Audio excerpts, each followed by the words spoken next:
Olá, meus irmãos queridos, um bom dia a todos, um excelente sábado para todos nós.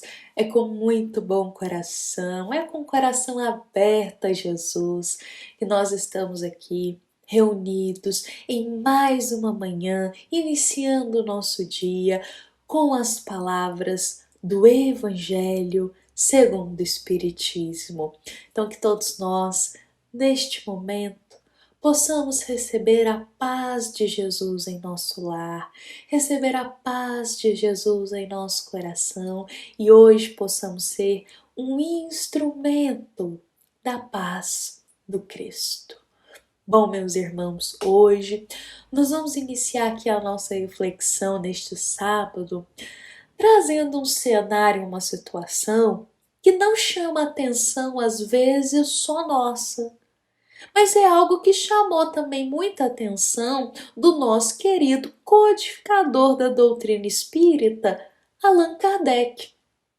Vejamos só, muitas vezes nós nos deparamos na vida com irmãos que adoram e amam ficar na ociosidade, adoram desfrutar de um tempo sem ser útil, adoram ficar com os braços cruzados e aparentam ter uma vida muito calma, uma vida muito tranquila.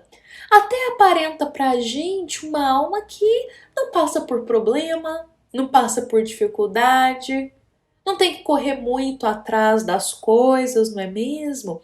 Então parece que é uma calmaria, uma tranquilidade aquela vida. E começamos até a nos questionar. Nossa, mas na minha vida acontece tanta coisa, é uma montanha russa, cada dia é algo inesperado que chega. E aí nos deparamos com o irmão nessa ociosidade. Eu acho que talvez a palavra melhor aqui é preguiça. Nessa preguiça, nessa ociosidade toda, nessa calmaria, como pode? E isso começa a nos instigar internamente. Porque fato é, meus irmãos, que existem, sim, muitas almas que gostam de manter-se no estado da preguiça, que gostam da ociosidade, que gostam de cruzar os braços perante os compromissos.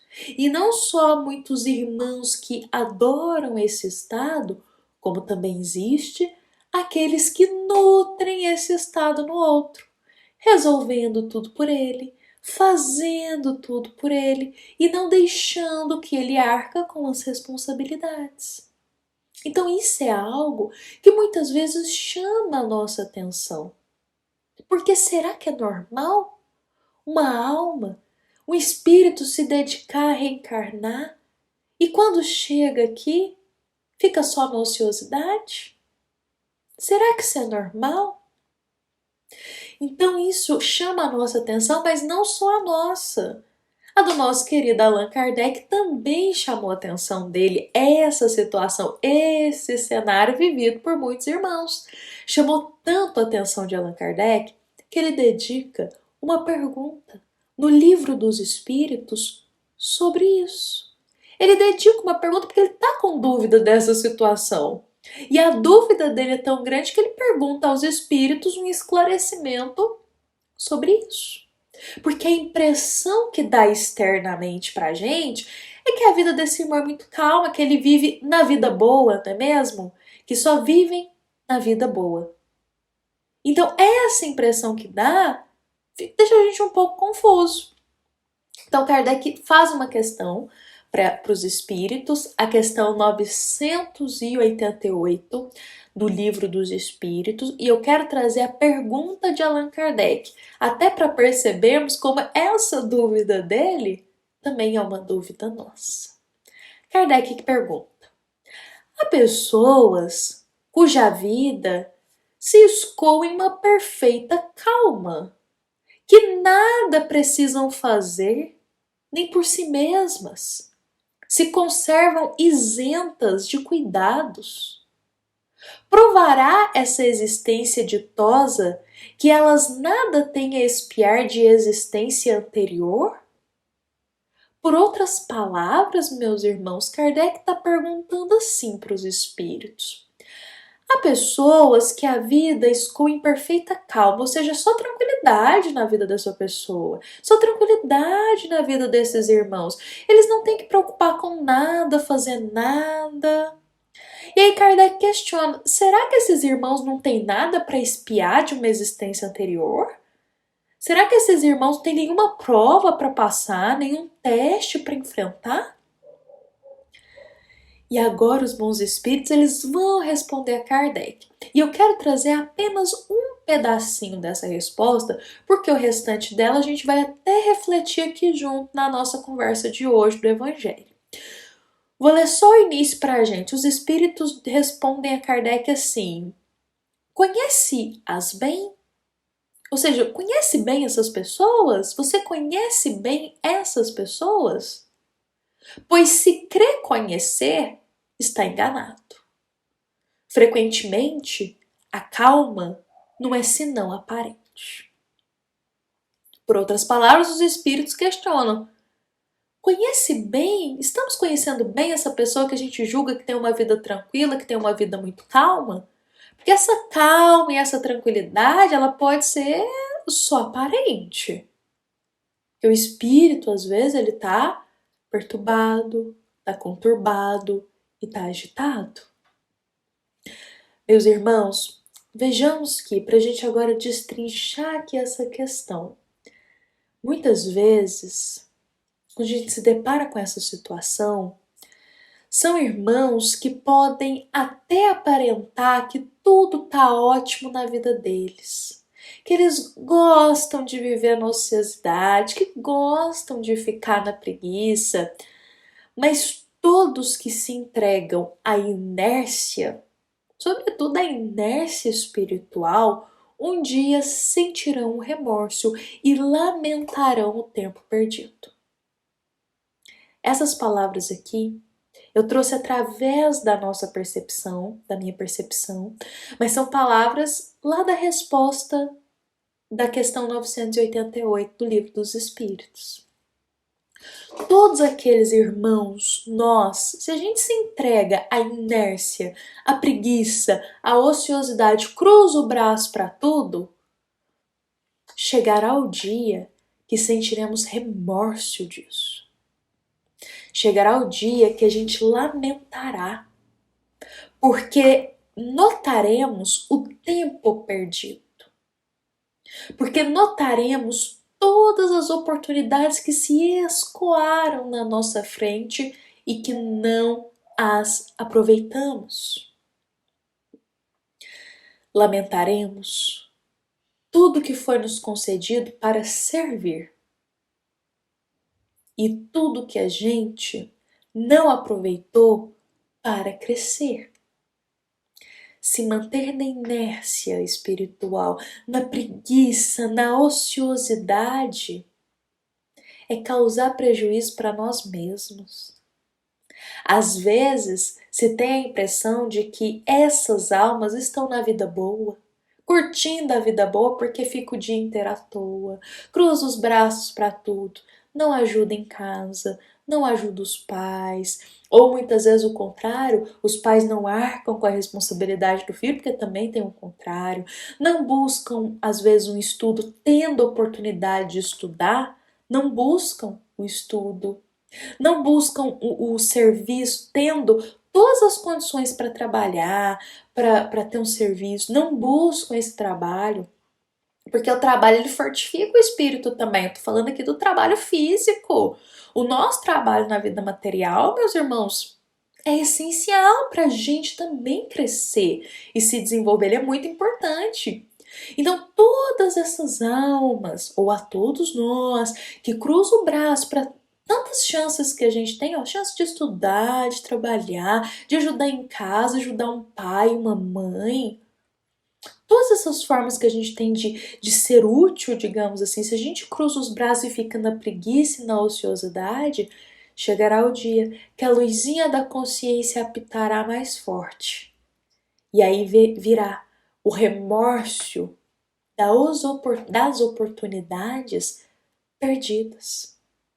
Então aquela visão que a gente tem de que fica na vida boa, porque não trabalha, não estuda, não ajuda em casa, tudo é dado na mão, fica só na vida boa, meus irmãos. Se ser estagnado é ficar na vida boa, estamos com uma visão muito equivocada. Porque ficar estacionário ali na ociosidade não é vida boa isso. Isso aí é acúmulo de infelicidade futura para o nosso espírito. Acúmulo de infelicidade futura. Isso não é vida boa.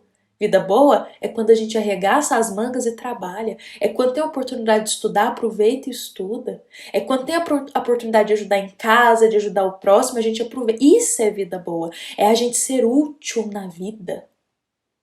É a gente servir na seara de Jesus, ajudar a Deus nosso Pai. Isso é vida boa. A gente aproveitar todas as nossas potencialidades no caminho do bem. Isso é vida boa.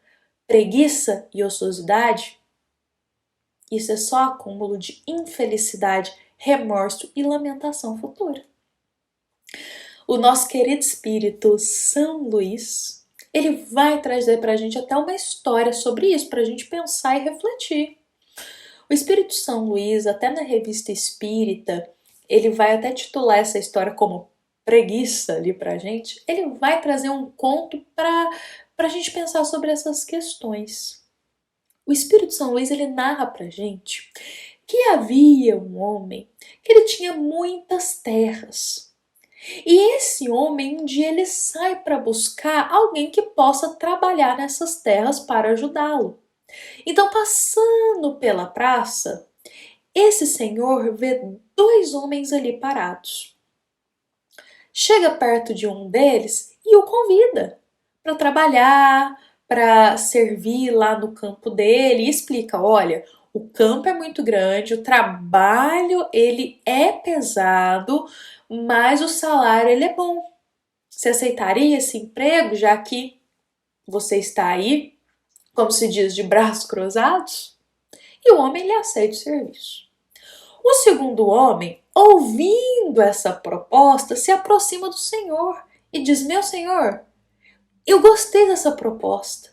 Me oferta também esse trabalho, deixa eu ir também para poder ajudar. Eu também estou aqui, estou sem fazer nada. Eu quero trabalhar lá também.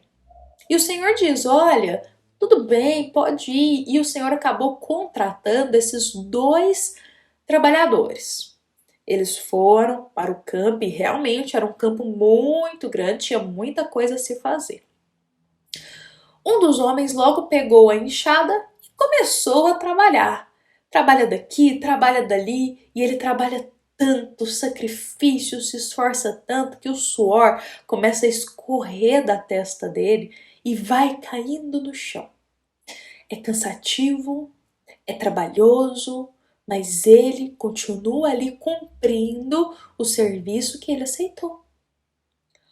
O outro homem, observando ele ali, naquele suor todo, naquele cansaço, né, porque trabalhou muito, tá trabalhando muito, ele pega a enxada, finca a enxada no chão, cruza os braços e vai sentar lá embaixo da árvore, ficar na sombra e água fresca, como se diz, como esse termo é usado. Fica ali tranquilinho, só observando o outro fazendo tudo. Ele mesmo não faz nada, nada. Então, começa a anoitecer. O senhor ele volta lá para o campo, que é a hora de acertar o salário dos trabalhadores. Chega lá naquele que trabalhou muito, se esforçou muito, estava cansado depois de ser muito útil. O senhor paga o salário dele, elogia o serviço e agradece. O outro chega correndo e já diz: também quero receber o meu salário. E o senhor afirma: olha para o teu lado, o lado do teu campo. Você não fez nada. Continua do mesmo jeito, precisando de cuidado. Você não vai receber nada. E o homem não pagou nenhum salário, nada, nenhuma moeda para esse trabalhador, porque ele ficou o dia inteiro à toa. o dia inteiro na ociosidade. Aqui eu até trago uma interpretação pessoal minha, São Luís não escreve isso, mas uma interpretação pessoal que a gente pode acrescentar é que será que esse homem que cruzou os braços ficou esperando o outro fazer por ele? Pensou, ah lá, ele já trabalha tanto, faz tanta coisa, ele vai fazer por mim também, então não vou fazer nada. Será que ele pensou isso? Mas o Senhor não paga nada para ele e encerra dizendo a frase para ele: não é justo que aquele que nada fez seja recompensado da mesma forma daquele que trabalhou muito. Não é justo que aquele que nada faz ser recompensado da mesma forma daquele que trabalha muito. Então, São Luís, aqui eu contei com as minhas palavras um pouquinho da minha interpretação, a história que esse espírito amigo traz pra gente, mas é uma reflexão muito profunda para pensarmos que todos temos tarefas, deveres e compromissos a cumprir. E aqui eu vou acrescentar, seja vida material, seja vida espiritual. Nós temos compromissos na vida material. Ajudar na casa, ajudar os pais, ajudar um irmão, estudar, trabalhar, tendo condição para isso. Nós temos esses compromissos de nos desenvolver na vida material. Isso ajuda também no crescimento do espírito, é importante. E também temos os nossos compromissos espirituais, deveres e compromissos assumidos. Se cruzamos os braços para ambos, o espírito estagna. O espírito estagna. E como dissemos, na visão de muitos pode parecer que, lá, ele está na vida boa. Lá, ele recebe tudo na mão, está na vida boa. Mas, meus irmãos, como dissemos, isso não é vida boa. Isso é nutrir infelicidade futura, lamentação e remorso. Como já dissemos, na verdade, em outros evangelhos, algo que é muito relatado dentro das histórias de livros espíritas são irmãos que desencarnam e lá na vida espiritual, quando se deparam com tudo que não cumpriram, que não se desenvolveram, o remorso que corrói o espírito deles. E começam a suplicar uma chance para voltar. Mas agora tem que esperar. Porque tem outros irmãos, dizemos assim, na fila da reencarnação. E a fila é grande. Ou seja, aproveitemos a nossa existência. Jamais, meus irmãos, cruzemos os braços em preguiça e ociosidade ou má vontade para fazer as coisas. Todos podemos ser úteis, em qualquer lugar que estejamos. Todos podemos ajudar, fazer algo, amparar e somar, desenvolver-se na vida. Bom, meus irmãos, se nós, depois dessa reflexão de hoje, a gente tem a percepção de que estamos um pouquinho ali naquele caminho da ociosidade, da preguiça, que a gente possa despertar para a mudança desse comportamento, visando a gente possa cooperar com Deus em tantas tarefas que Ele nos concede para nos desenvolver. E também tem um outro lado disso. Se nós nutrimos esse comportamento de preguiça e ociosidade no outro, que também possamos despertar o nosso olhar. Porque muitos corações ainda acreditam que fazer tudo pelo outro, resolver tudo, entregar tudo na mão, não deixar ele arcar com as responsabilidades, que isso vai ajudar. Mas nem sempre, meus irmãos, porque pensemos, é justo a gente tirar as oportunidades desse irmão de se desenvolver? É justo a gente resolver tudo por ele, tirando as chances dele crescer, dele aprender fazendo aquilo, dele arcando com a responsabilidade e se desenvolvendo? Seria justo a gente fazer tudo por ele e tirando dele as chances de fazer, aprender e crescer? Então pensemos sobre isso. Bom, meus irmãos, vou convidar a todos para a gente encerrar o nosso evangelho deste sábado com essas palavras em nosso coração, lembrando que essa nossa mensagem ela foi inspirada no capítulo 19 do Evangelho segundo o Espiritismo, item 8. Também é uma mensagem da nossa amada Casa Espírita, Luiz Gonzaga, de Luminárias, para todos nós que aqui estamos presentes. Fiquemos em paz, fiquemos com Jesus e que assim seja.